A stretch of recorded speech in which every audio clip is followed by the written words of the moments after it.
Buongiorno, io sono Cesare, sono un volontario dell'associazione Un Sorriso in Più e presto il mio servizio all'ospedale Sant'Anna in geriatria. In questo periodo non possiamo far compagnia ai nostri amici malati e quindi cerchiamo di farvi compagnia in altro modo.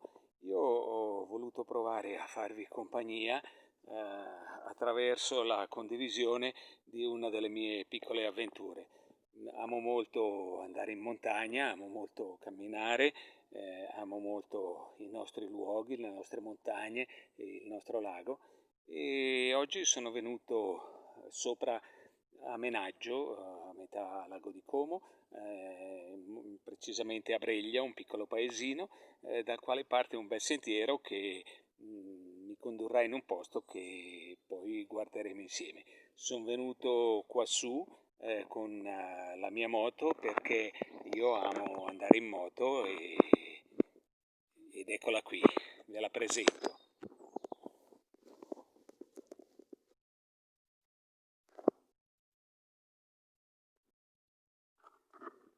Eccola qui, questa è la mia moto ed ora fra poco partiremo. Ecco appunto, questa è la mia moto e questo è il piazzale dal quale ora partiremo e dove ci accompagna alla partenza una bellissima fioritura di ginestre, eccole lì, e da qui iniziamo la nostra avventura. Ci troviamo fra un po'.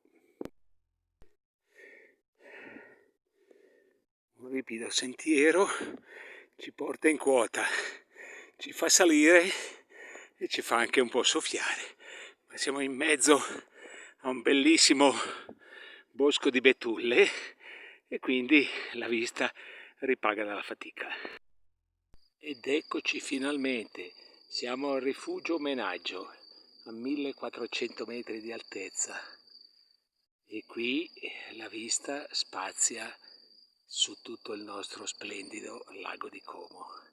Eccolo davanti a voi, meraviglioso, l'Ierna, là c'è Bellano e la Valsassina, laggiù c'è Varenna e al centro Punta Spartivento, la punta più a nord di Bellagio, dove il lago si divide in due rami, il ramo di Como, ed eccolo qui, e il ramo di Lecco laggiù, con le grigne sullo sfondo.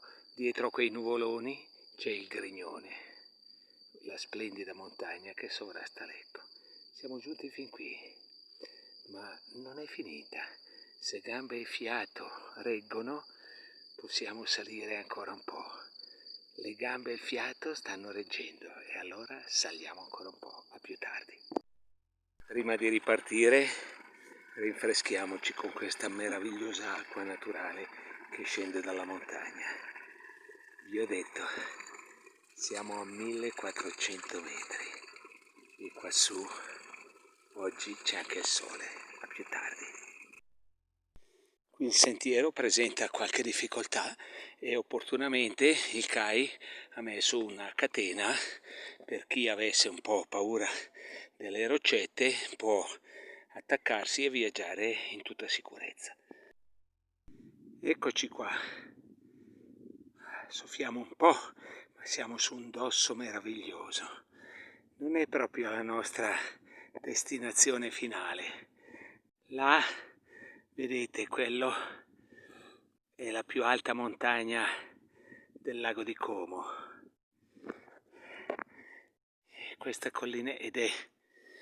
questa collinetta e questo colle dove sono giunto adesso è una forcella, un passo, e si chiama la Forcelletta, è a 1600 metri. La nostra meta sarebbe stata lassù, la vetta del Monte Grona, però purtroppo è troppo tardi, il sole è tramontato da un pezzo. Questa bella passeggiata che voleva dare un po' di serenità a me ed anche a voi. Ecco di nuovo il Monte Legnone che non vi ho nominato prima, questa passeggiata che voleva dare un po' di serenità a me e un po' di serenità a voi. Se dovessi giungere a casa troppo tardi, farebbe perdere la serenità che mi sta aspettando, per cui è meglio che ci salutiamo qui. È meglio tornare finché siamo in tempo. Con lo sfondo del Monte Grona vi saluto e vi do appuntamento alla prossima avventura. Ciao a tutti, state bene, ciao.